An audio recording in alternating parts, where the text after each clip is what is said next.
A two-star Army general shot to death in Afghanistan Tuesday is being remembered this morning. Major General Harold Green is the highest-ranking American officer killed in a combat zone since Vietnam. He is being praised as a master of military technology.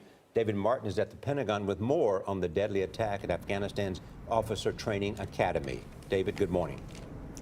Good morning. The investigation into how and why this happened is just beginning, but what we know so far is that Major General Green was gunned down by a man believed to be an Afghan army soldier. In other words, by a supposed ally.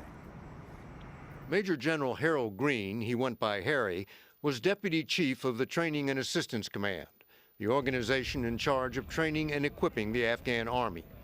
It is the linchpin of the American strategy to pull its combat troops out of Afghanistan by the end of this year and turn the fighting over to the Afghans. Green was one of several U.S. and allied officers inspecting the Afghan military academy.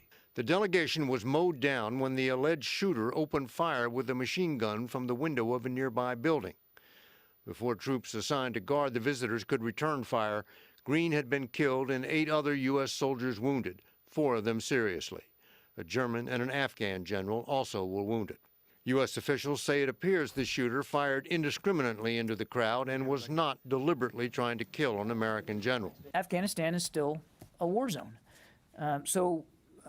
It's impossible to completely eliminate that threat, I think. It was the 3rd so-called insider attack this year, incidents in which men dressed in Afghan Army uniforms have opened fire on U.S. and allied troops.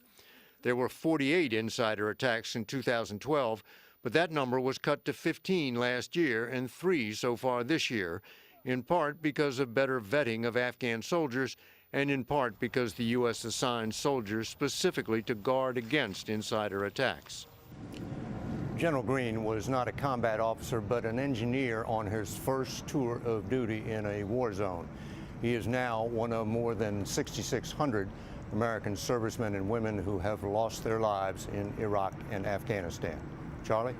Thank you, David. It's a tragedy. I'm figuring out how do you stop people, and despite all precaution, they'll slip through. These insider attacks, and General Green's father is 85 years old, still lives in upstate New York, just lost his wife last year. He said it's very hard to lose a child. You have to bury your own son. This is a family that's dedicated themselves to military service, as well as those others.